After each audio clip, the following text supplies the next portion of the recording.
नमस्कार दोस्तों, आज फिर आपका स्वागत है क्राउन इमिग्रेशन के यूट्यूब चैनल पर। तो आज का जो हमारा सब्जेक्ट है study in Sweden with spouse and kids, उसके बारे में हमारी डिस्कशन रहेगी। इनटेक कौन सा है? इनटेक है ये लेकर के जनवरी 2025 का इनटेक है। अभी देखिए जनवरी 2025 के इनटेक के बारे में हम डिस्कशन करने जा रहे हैं। तो ऐसा है कि स्वीडन के ऑलरेडी जो इनटेक्स हैं ऑलरेडी क्लोज़ हो चुके हैं। बच्चों के एडमिशन्स आ चुके हैं जिन्होंने अगस्त 2024 में स्वीडन में जाना है। तो इवन जिन बच्चों के एडमिशन्स आए थे उनके ऑलरेडी हमने रेजिडेंसी परमिट भी अप्लाई कर दिए हुए हैं स्वीडन माइग्रेशन एजेंसी के पोर्टल के ऊपर। इवन कुछ बच्चों ने हमारी सर्विसेज जस्ट फॉर टीआरपी के लिए ली थी, जिसको हम temporary residency permit for student कहते हैं। कुछ बच्चों को फंड्स में प्रॉब्लम थी, उनको भी हमने प्रॉपरली गाइड किया है। कुछ बच्चे चाहते हैं कि हम उनकी सिर्फ वीज़ा इंटरव्यू के लिए प्रिपरेशन करवाएं इन केस अगर उनका वीज़ा इन केस एम्बेसी अगर उनको इंटरव्यू के लिए कहती है। ऐसे करके हमारे पास नंबर ऑफ़ सर्विसेज है स्वीडन से रिलेटेड। तो आज का जो विषय है जनवरी 2025 में जिन बच्चों ने स्वीडन में जाना है उनके पोर्टल कब ओपन होंगे, उनकी लास्ट डेट कब है, उनके रिजल्ट्स कब आएंगे एडमिशन्स के, और उन्होंने वीज़ाज़ कब अप्लाई करने हैं। तो स्वीडन के जो अगस्त 2024 के रिजल्ट्स अप्रैल में आ जाते हैं। मतलब जिन जिन के एडमिशन्स आते हैं उनको नोटिफिकेशंस आ जाती हैं, जहाँ से रिजेक्शन हुई उसकी नोटिफिकेशंस आ जाती हैं। और इवन क्लासेस अगस्त में चलनी होती हैं तो हमें इमीडिएटली फ़ीसें ट्रांसफ़र करके अपने वीज़ाज़ अप्लाई करने होते हैं, क्योंकि बायोमेट्रिक में बहुत ज़्यादा दिक्कत आती है। जितना भी आप इस केस को डिले करेंगे, ये प्रिकॉशंस बहुत ज़रूरी है। मैं ये नहीं कहता कि स्वीडन का केस हमसे अप्लाई करें। स्वीडन में जाना है तो स्वीडन से रिलेटेड मेरी एक डेडिकेटेड प्लेलिस्ट है। डेडिकेटेड प्लेलिस्ट का लिंक डिस्क्रिप्शन बॉक्स में लगाया। आपको नंबर ऑफ हमारी सक्सेस स्टोरीज मिलेंगी, नंबर ऑफ वीडियोस मिलेंगी। आप फ्री ऑफ कॉस्ट इन्फॉर्मेशन ले सकते हैं स्वीडन से रिलेटेड हमारी उस प्लेलिस्ट से। ये जो नॉलेज है ये कहाँ से आती है?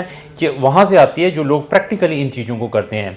जैसे मैं स्वीडन के बारे में एक्सप्लेन कर रहा हूँ, ऐसे ही क्राउन इमिग्रेशन को शेंगन की 29 कंट्रीज़ के बारे में नॉलेज है। अगर इसका डाउट है तो आप मेरी प्ले लिस्टें हर एक स्पेसिफिक कंट्री से रिलेटेड मेरे यूट्यूब चैनल पर जाकर देख सकते हैं।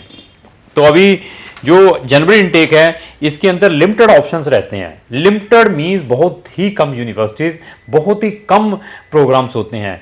मैं बार बार हर एक चीज़ को रिपीट करता हूँ कि अगर आपने शेंगन कंट्रीज़ में जाना है तो उनके मेजर इनटेक को इनकैश करें, क्योंकि मैक्सिमम एडमिशन्स आने के चांसेस रहते हैं, मैक्सिमम वीज़ा ग्रांट होने के चांसेस रहते हैं।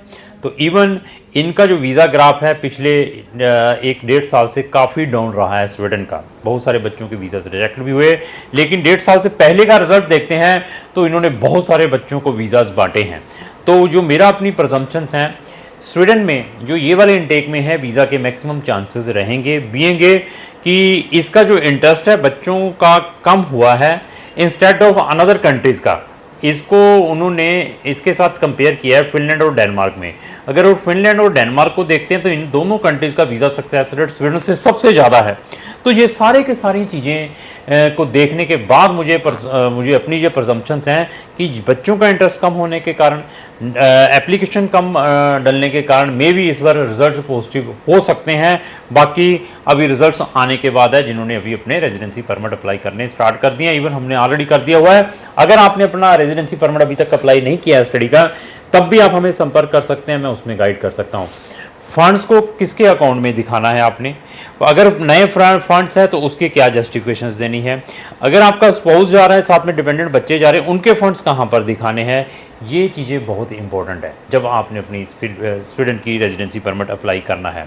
तो अभी जिन बच्चों ने जन 2025 में जाना है 3 जून को पोर्टल ओपन होने वाले हैं। आज ही हमें संपर्क करो कि अगर आपकी जो डेस्टिनेशन स्वीडन है तो 3 जून को पोर्टल ओपन हो जाएंगे। 3 जून के बाद इनके जो रिजल्ट्स आएंगे एडमिशन्स के, किनको एडमिशन मिला है किनको रिजेक्शंस हुई हैं, वो 15 अगस्त है। 15 अगस्त तक सब बच्चों के 15 अगस्त तो लास्ट डेट है अप्लाई करने की। 3 जून को खुल जाएगा, 15 अगस्त लास्ट डेट है अप्लाई करने की। उसके बाद अप्लाई करने के बाद एडमिशन के जो रिजल्ट्स आएंगे, किनको एडमिशन मिला है किनका रिजेक्ट हुआ है, वो अक्टूबर के 1st और 2nd वीक में आ जाएंगे, बैचलर वालों के भी मास्टर वालों के। तो जो स्वीडन कंट्री है they are very specific about their dates जैसे जैसे उन्होंने अपनी डेट्स मेंशन की होती हैं उसी के according they are giving the results.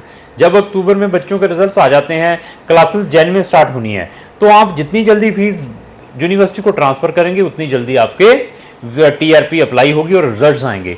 जितना इसको डिले करेंगे उतने नेगेटिव रिजल्ट्स आने के चांसेस रहते हैं आपके केस के अंदर। इवन प्रोफाइल बहुत इंपॉर्टेंट है, फंड्स बहुत इंपॉर्टेंट है जब आपने अपनी टीआरपी अप्लाई करनी है। तो अभी बैचलर के बहुत लिमिटेड प्रोग्राम्स हैं जेन एंड टेक के लिए, मास्टर के भी मिल सकते हैं लेकिन that is also limited. IELTS mandatory है, कुछ प्रोग्राम में एग्जम्प्टेड है आइल्स, बट प्रोफाइल दिखाएं कहाँ पर एग्जम्प्टेड है। आई विल सजेस्ट कि कहाँ पर आपको आइल्स की ज़रूरत नहीं है। तो अगर आपने स्वीडन में जाना है तो फंड्स के बारे में भी डिस्कस करते हैं। अगर आप अपनी 6 मंथ की फ़ीस वहाँ पर जाती है, 6 मंथ की फ़ीस के बाद स्टूडेंट को अपने अकाउंट में 10 लाख रुपए शो करना पड़ता है for the purpose of applying the temporary residency permit. अगर आपकी स्पाउस साथ में जा रही है तो स्पाउस के additional 4 lakh rupees Indian rupees दिखाना पड़ता है। अगर डिपेंडेंट बच्चे हैं तो 3 लाख और एडिशन दिखाना पड़ेगा। तो अभी आपके ऊपर डिपेंड है, अगर आप कपल जा रहे हैं दोनों तो 14 लाख है, अगर साथ में बच्चा जा रहा है तो 17 लाख है, अगर एडिशनल बच्चा है तो 19 लाख है, उसके 2 लाख रुपए दिखाना पड़ता है। तो इन सारी चीज़ों में वी आर वेरी टेक्निकल। अगर आपकी डेस्टिनेशन स्वीडन है तो आप हमारा ओपिनियन ज़रूर ले सकते हैं। और इवन अगर आप हमसे कोई फ्री असेसमेंट भी चाहते हैं, मेरा डेडिकेटेड व्हाट्सअप नंबर मेरी स्क्रीन के ऊपर डिस्प्ले है, वहाँ पर मुझे मैसेज भी ड्रॉप कर सकते हैं। तो लास्ट ही मेरी यही रिक्वेस्ट है कि अगर आपने आपके किसी भी दोस्त ने स्वीडन में पढ़ने के लिए जाना, उसको जो वीडियो जरूर शेयर करें। अगर आपको जो मेरी वीडियो अच्छी लगी उसको लाइक एंड शेयर करना ना भूलें। Thank you.